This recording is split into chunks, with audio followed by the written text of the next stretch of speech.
Right now, you think you're the most dangerous thing in the room. You walk into a forest like you own it.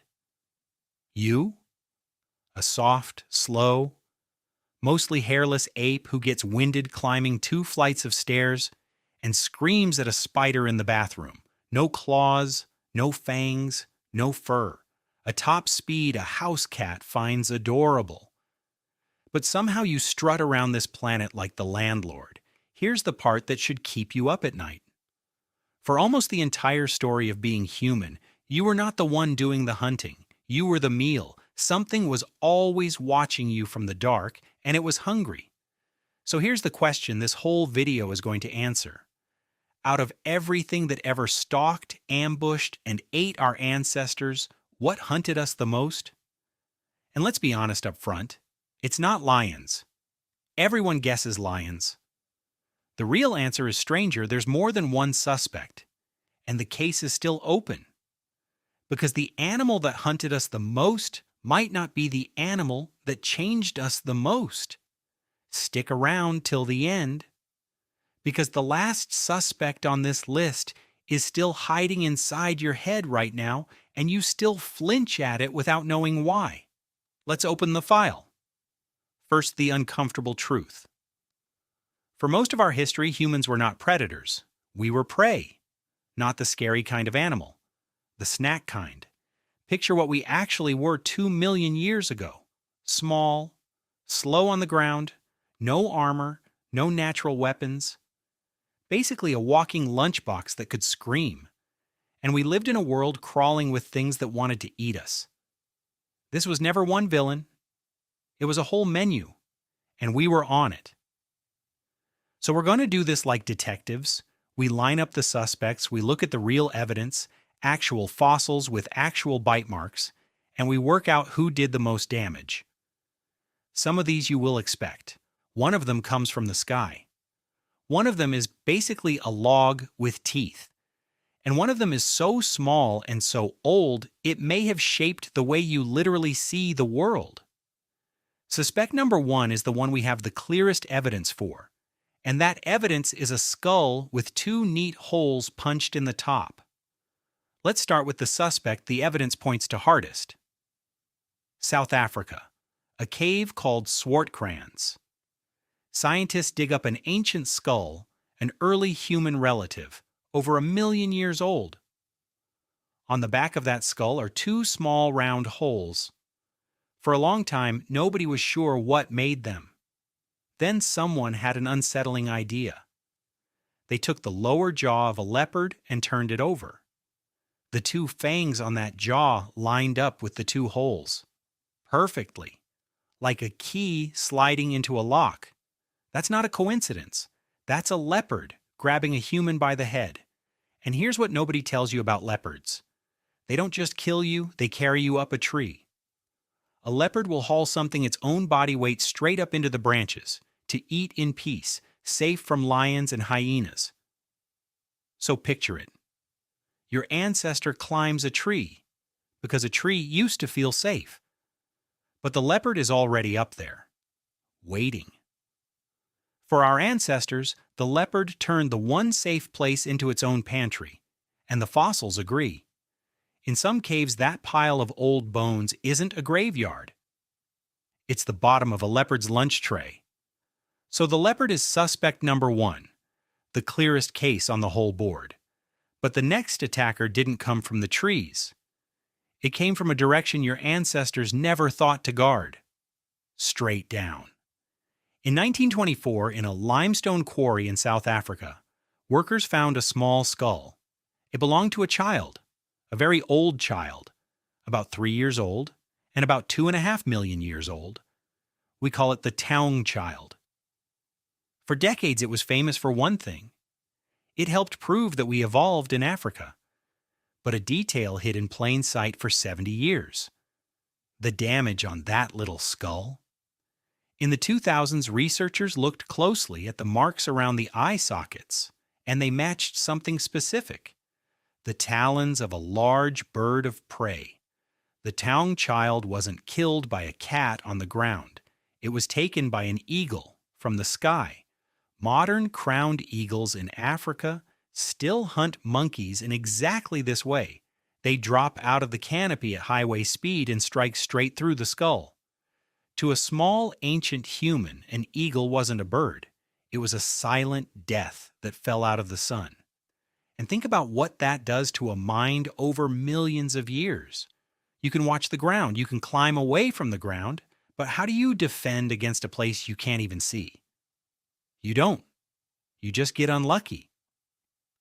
So that's two suspects, the trees and the sky, which only leaves the ground, the water, and the dark. And the next one has been eating people for 2 million years without changing a single thing. Meet the suspect that never had to evolve because it was already perfect. At Olduvai Gorge in Tanzania, one of the most famous fossil sites on Earth, researchers found ancient human bones covered in bite marks. Not cat marks, not hyena marks, crocodile marks.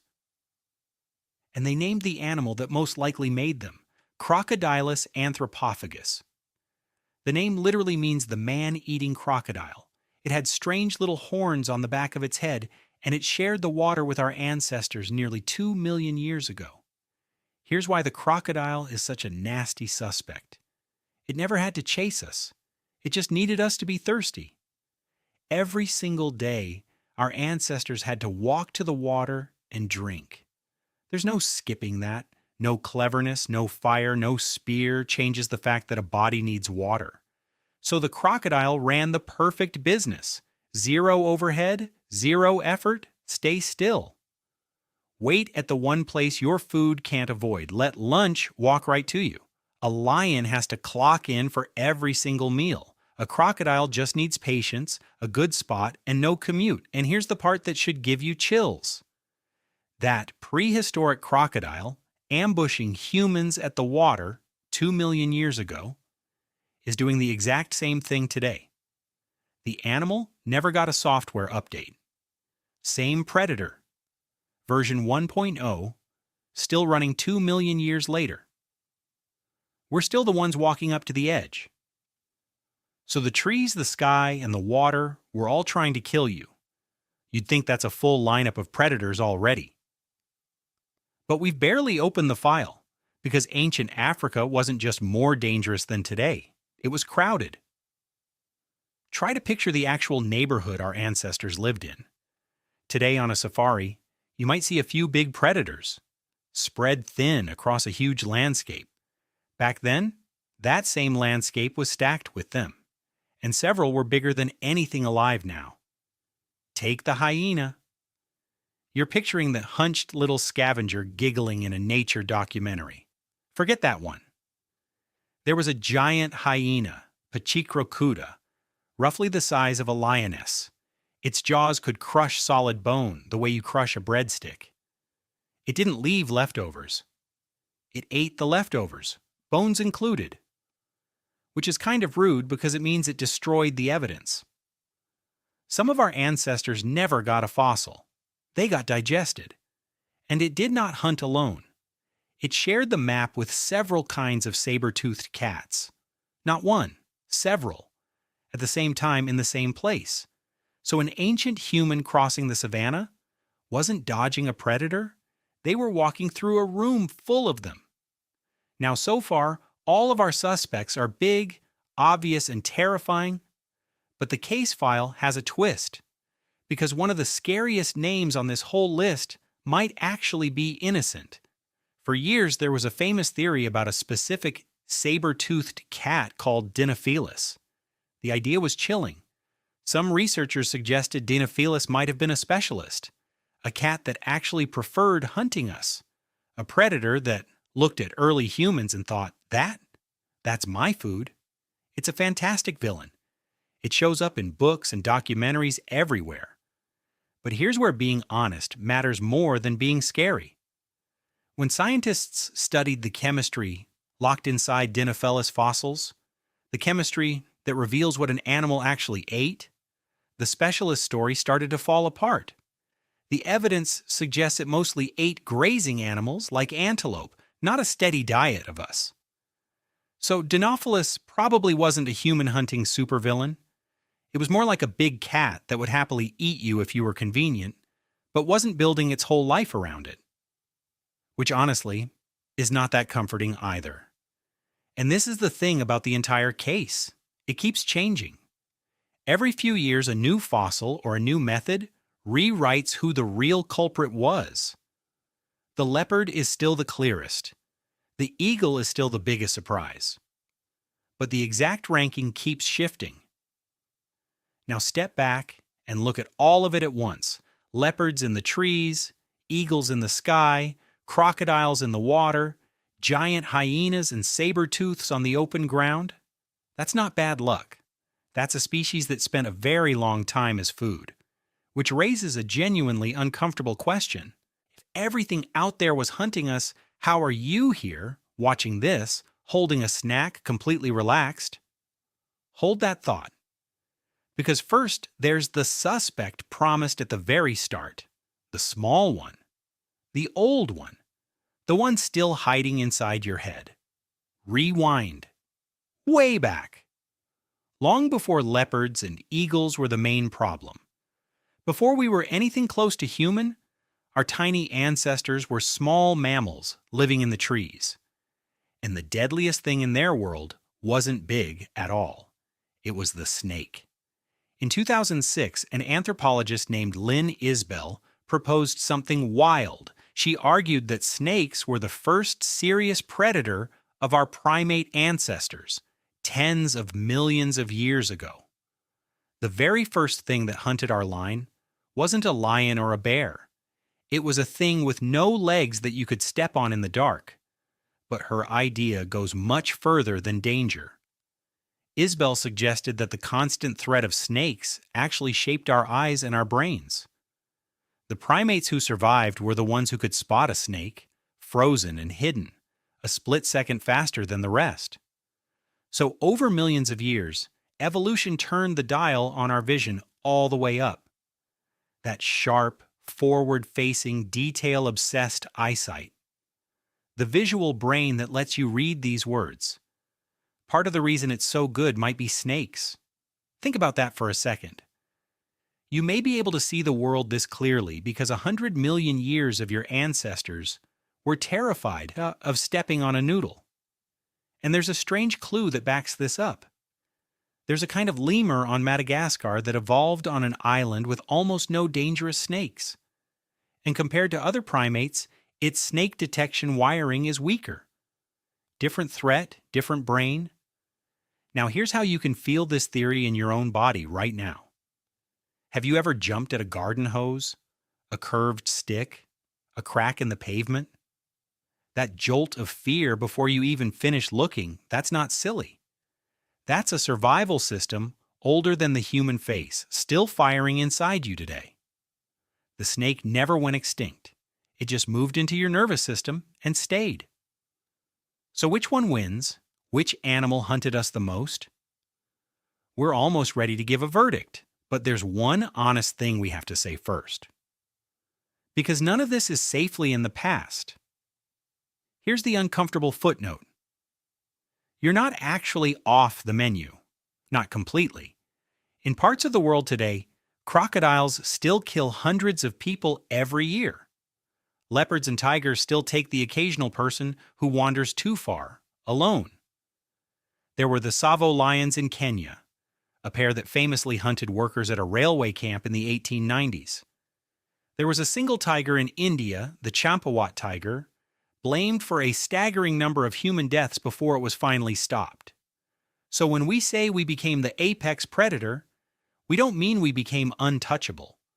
We mean something changed so completely that a single human, alone and unarmed, went from ordinary prey to a rare exception.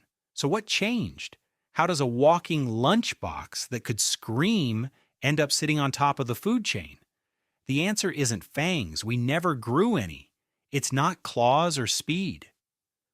You're still slower than almost everything that ever wanted to eat you. We won with 3 things, and you still carry all 3. First, fire. At a site called Wonderwork Cave in South Africa, There's evidence of controlled fire around 1 million years ago. Fire did something no claw ever could. It pushed the dark back. A leopard hunts by night, in the shadows, but a ring of fire took the night, the predator's home turf, and made it ours. For the first time, the thing in the dark was the one that had to be nervous. Second, weapons that kill from a distance. In a coal mine in Germany, at a place called Schoningen, archaeologists found wooden throwing spears about 300,000 years old, beautifully made, balanced, built to be thrown. That was the moment the rules broke. Now the small, slow ape could hurt you without ever letting you get close. Third, and biggest of all, each other. One human is a snack, but 30 humans standing together with fire and spears and a habit of guarding each other's backs is not a meal anymore. It's the single scariest thing on the savannah. Fire, distance, the group, not strength, cooperation. And that's what finally lets us answer the question. So, what animal hunted ancient humans the most? If you want the honest answer, it depends on what you mean by most. For the clearest evidence, the leopard wins. It left our skulls with fang marks that fit like a key in a lock. For the biggest shock, it's the eagle, death that fell out of the sky onto a child. For sheer patience, the crocodile. 2 million years of the same trap still set today. But for the one that changed us the most, it was never the biggest suspect on the board. It was the snake. It didn't just hunt our bodies. It shaped our eyes, our fear, and the way you see the world in this exact moment. And here's the part worth sitting with. Every one of those predators lost. Not because we were stronger, we weren't. But because a frightened, hairless, snack-sized ape learned to make fire, to throw, and to stand shoulder to shoulder with others. You come from an unbroken line of survivors. Every single one of your ancestors lived long enough in a world full of teeth to pass you on. So that fear in the dark, that flinch at a shape in the grass, that urge to check the corner of the room, that's not weakness. That's the survival system that got you here. It's still running, and it's yours. So the next time you walk into a dark forest and feel the hair rise on the back of your neck, don't laugh it off. Something in you remembers being the meal. And something in you remembers winning anyway. That's you. That's what you are. The most dangerous thing in the room, standing on the shoulders of everything that was ever afraid. If you made it all the way to the end, tell me one thing in the comments. What still makes you flinch, even though you know